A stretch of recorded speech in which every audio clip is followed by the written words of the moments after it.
The summer sun beat down on Arlington National Cemetery, turning the marble paths into blinding white rivers of heat.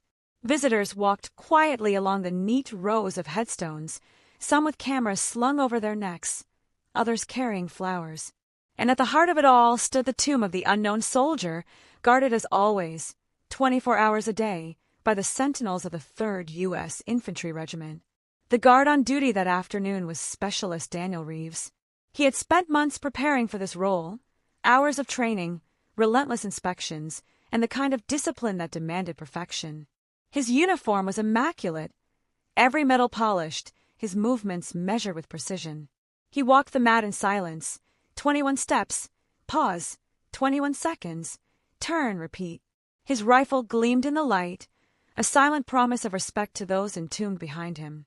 The crowd watched with reverence. Most people lowered their voices. Even their children seemed to understand instinctively that this was no ordinary place. But in the middle of the crowd stood a woman who didn't share that respect. Vivian Hale was used to being the loudest in the room. She was a successful entrepreneur, wealthy, and convinced rules were for other people. The solemnity of the place annoyed her. Why should everyone have to whisper? Why couldn't she treat this like any other sightseeing stop? "This is ridiculous," she muttered to her companion, a man shifting nervously beside her. "He's not even doing anything. Just walking back and forth like a wind-up toy." "Viv, keep your voice down," the man whispered. "This isn't the place." "Oh, please," she said louder, drawing a few stairs.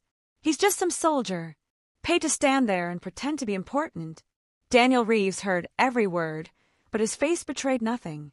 He had been trained for this, for hecklers, for taunts, for every possible form of disrespect. His job was to remain composed, a human statue honoring the unknown dead. But Vivian wasn't finished. Her irritation burned into arrogance, and when Reeves halted for his 21-second pause, she stepped forward, heels clicking sharply on the stone. Before anyone could stop her, she raised her hand and slapped him across the cheek. The crack echoed across the plaza. Gasps broke out in the crowd. Cameras dropped to the ground. A child started crying. Reeves's head turned slightly from the impact, but his body remained stiff, his rifle secure in his arms. For a heartbeat, it seemed like he would do nothing, just as Vivian smugly expected. But then he moved. Slowly, deliberately, Reeves shifted his rifle to his shoulder, spun, and with a voice like a cannon, barked words that made the crowd flinch. "Ma'am, you will step back and remain silent." The plaza froze. Nobody had ever heard a tomb guard break his silence in such a way. His command wasn't just loud. It carried the full weight of military authority. Vivian's smirk faltered. "You can't talk to me like—" Reeves took one step forward, boots striking like thunder. "You are disrespecting this hallowed ground. Step back now." The sharpness of his voice cut through her arrogance like glass. The crowd murmured, some with shock, others with approval. Her companion tugged her arm, whispering frantically, "Viv, stop! Please, just stop." But Vivian pulled away. "He touched me first when I slapped him. He can't." And then it happened. 2 uniformed supervisors, sergeants of the guard, emerged from the shaded barracks nearby. They had seen everything. Their faces were stone, their posture rigid. Without a word, they approached Vivian, flanking her on either side. "Ma'am," one said firmly, "you need to come with us." "What? Are you insane?" "He should be in trouble, not me," she shouted. The sergeant's eyes didn't waver. "You just committed assault on a federal soldier performing ceremonial duties. That's a federal offense." Gasps rippled again. Phones were raised now, recording everything. The arrogant woman, who thought she could humiliate a silent guard, was now the spectacle herself. Vivian's face went pale as the sergeant continued, "You will be detained by military police." "Sir," he nodded at her companion, "you may want to arrange legal counsel." The man looked like he wanted to sink into the marble floor. Meanwhile, Reeves had returned to his post. He didn't look at her. He didn't smirk or flinch or bask in vindication. He simply resumed his 21 steps, rifle firm, face expressionless. His cheek still bore the faint red mark of a slap, but his composure never broke again. The message was clear. No matter the insult, the tomb guard remained unshaken, his loyalty to the fallen greater than any arrogance thrown his way. But for Vivian, what came next would change everything. She was escorted out of the cemetery in handcuffs, cameras flashing, whispers spreading like wildfire. By evening, the footage was everywhere, on social media, on the news across the country. Millions watched her slap the tomb guard. Millions watched the guard's thunderous command that shattered the silence. And millions watched her being led away by soldiers, her arrogance stripped bare for the world to see. The internet exploded with outrage.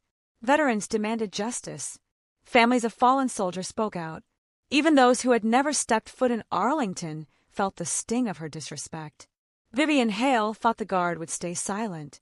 Instead, his voice had become the sound heard around the nation. And the consequences for her were only beginning. By the next morning, Vivian's face was plastered across every major news network. The video was inescapable. It played on loop, the arrogant woman's slap, the tomb guard's stone-faced turn, and the thunderous rebuke that echoed through the hallowed plaza. Commentators called it the slap heard around the world. Vivian had wanted attention. She got it, but not the kind she could ever control. The military police had processed her quickly, holding her overnight before transferring her to civilian authorities. By law, Arlington National Cemetery was federal property, and striking a soldier on duty was no minor offense. The charges stacked up quickly: assault on a federal officer, disturbing the peace, and trespassing into a restricted ceremonial space. Her lawyer met her in the holding room. He looked haggard, tie loosened, eyes bloodshot from a night of answering calls. "Vivian," he said bluntly, "this is bad." She scoffed, though her confidence was already cracking. "It's overblown. I barely touched him. Barely touched." He shoved a tablet across the table. The video replayed, her striding forward, the sharp slap, the soldier's cheek snapping sideways, the gasp from the crowd, the guard's thunderous command, and finally, her shrill protest before being led away in handcuffs. "It's viral," the lawyer said. 20 million views overnight. Every veterans group in the country is demanding the maximum penalty. Sponsors are cutting ties. The news is calling you the most hated woman in America right now. Vivian's breath quickened. But he talked. "Aren't they supposed to stay silent?" Her lawyer rubbed his forehead. "They only break silence for two reasons: to correct disrespect, or to respond to a threat. You gave them both." Meanwhile, Specialist Daniel Reeves was back in the barracks. His cheek still faintly stung, but he ignored it. He sat at his bunk, polishing his rifle, trying to tune out the commotion in the media. For Reeves, the tomb was not about fame or recognition. It was about the men and women who never came home. It was about standing watch for those who could no longer speak for themselves. But now, cameras waited outside the gates. Reporters shouted his name. He had become an unwilling symbol. His commanding officer, Sergeant First Class Mark Delaney, called him into the office. The sergeant was an old veteran, his face weathered, eyes sharp. "You handled yourself exactly as trained," Delaney said. "You did nothing wrong. But you need to be ready for the attention. This isn't going away." Reeves nodded. "With respect, sir, I don't want the attention." Delaney studied him. "Nobody who takes this post does. But sometimes the uniform doesn't give us a choice. The world just saw that a tomb guard won't tolerate disrespect. They needed to see that." Reeves swallowed hard, thinking of his father, a Marine who never came back from Afghanistan. He had taken the Sentinel oath in his father's memory. He hadn't wanted to be a hero. He just wanted to keep watch. For Vivian, the fallout spread like wildfire. Her company board voted to suspend her. Her social media accounts were flooded with venom, death threats, calls for boycotts, mocking memes. Strangers dug into her past, unearthing every arrogant quote, every tone-deaf statement. The court hearings were swift. The prosecution painted her as entitled and cruel, showing the slap frame by frame. Witnesses testified about the silence of a tomb, about the generations of sacrifice it represented. Reeves was called to the stand, standing tall in his uniform, his voice calm. "I am sworn to honor the unknown soldier," he said. "My silence is part of that. But when she struck me, she disrespected not just me, but everyone who has ever worn the uniform and everyone who rests in that cemetery. I spoke because silence alone could not defend them in that moment." The courtroom was silent. Even Vivian, usually bristling with bravado, couldn't meet his gaze. The defense tried to spin the case, painting it as an impulsive act, a lapse of judgment. But the video was undeniable. Her words before the slap, mocking, dismissive, hung in the air like smoke. The judge delivered the sentence: 60 days in federal custody, community service at Arlington, and a lifetime ban from entering the cemetery grounds again. Vivian erupted. Community service? You can't make me clean graves. I'm not. Enough, the judge snapped. You will serve your sentence, or you will face harsher penalties. Her lawyer put a hand on her arm, silently begging her to stop digging the hole deeper. The story didn't end with the verdict. On her first day of community service, Vivian arrived in plain clothes, flanked by security. Reporters swarmed outside the gates, cameras flashing, capturing every step. She was assigned to the groundskeeping crew, trimming grass, scrubbing headstones, pulling weeds from the cracks in the marble. It was grueling, humbling work. The soldiers who supervised her didn't speak much, but their eyes said enough. Visitors recognized her, too. Some ignored her. Others shook their heads in disgust. A few spat at her feet. Vivian tried to shrug it off, but the silence of the place worked on her. Hour after hour, row after row of graves, names, dates, ranks. Some graves bore no names at all. Unknown. Forgotten, except by the guard who never left their side. One day, while scrubbing a headstone, a little boy approached. He couldn't have been older than 7, holding his mother's hand. He pointed at her, whispering too loud. Mommy, that's the mean lady from the video. Vivian's chest tightened. The mother tugged the boy away, glaring. For the first time in years, Vivian felt small. Across the cemetery, Reeves continued his shifts. He never broke stride. 21 steps. 21 seconds. Turn. Repeat. But he noticed Vivian each time she was assigned nearby. She kept her head down, working silently, avoiding the cameras that still occasionally appeared. After 2 weeks, their paths crossed directly. She was scrubbing a low marble wall when he marched past on his routine. Their eyes met for a split second. She looked away quickly, but Reeves caught something in her expression. A crack in the armor, a quietness that wasn't there before. He didn't stop. He didn't speak. His oath demanded silence. But in that silence, something shifted. When Vivian's 60 days ended, she walked out of the cemetery thinner, her hands calloused, her pride broken. The cameras were still there, but the reporters' voices had softened. The nation had seen her arrogance. Now they saw her punishment. She never spoke publicly about the slap again. She retreated from the spotlight, her company run by others, her name forever tied to that moment. But among the guards, Reeves' words that day became part of quiet lore. Not celebrated, not flaunted, just remembered. A moment when silence was broken not for vanity or anger, but for duty. And for those who visited the tomb, the lesson lingered. The silence there was not weakness. It was strength. Strength enough to honor the nameless dead, and strong enough to silence arrogance with nothing more than 21 steps and an unwavering stare. The prosecutor moved with a slow, deliberate cadence, letting silence build before his words cut the air. Private Markovich, he said, when that woman raised her hand against you, why didn't you react? The soldier adjusted slightly, the weight of the courtroom pressing on his shoulders. Because my oath is to the tomb, sir. It is not my place to defend my pride while on duty. The statement cracked something inside the room. A low murmur rippled through the benches. Even the judge, usually granite-faced, shifted his gaze to the woman in the defendant's chair. Her arms were crossed tight, nails digging into her own skin. For a moment, she seemed ready to speak, her lips parting, but her lawyer touched her wrist with a subtle warning. She clenched her jaw instead, her eyes glittering with unspent fury. The prosecutor leaned closer to the jury. He chose restraint. She chose violence. The defense attorney finally stood, smooth as a blade sliding from a sheath. Restraint, he scoffed. No, ladies and gentlemen, what you saw was theater. You saw a man who knew he had an audience and refused to show weakness. You saw an institution so desperate to appear untouchable that it hides behind the myth of silence. The word stung. The families of fallen soldiers sitting in the back bristled, their grief sharpened into anger. The judge raised a hand. Counsel, tread carefully. But the attorney smirked and kept pushing.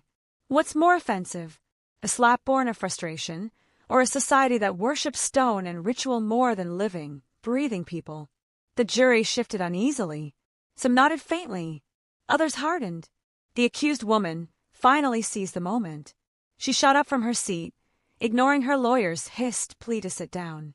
Her voice rang through the chamber, raw and desperate. I only did what everyone wanted to do. These guards stand there like statues, untouchable, above the rest of us. Do you know what it feels like to lose everything while they stand silent?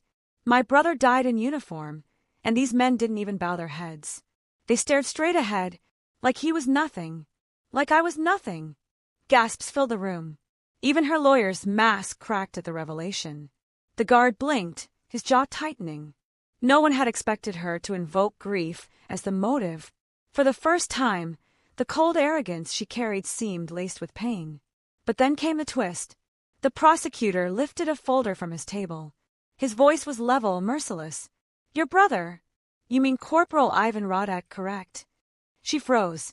Her lips trembled, but she nodded. The prosecutor flipped the folder open and slid a photograph onto the evidence table. The image faced the jury.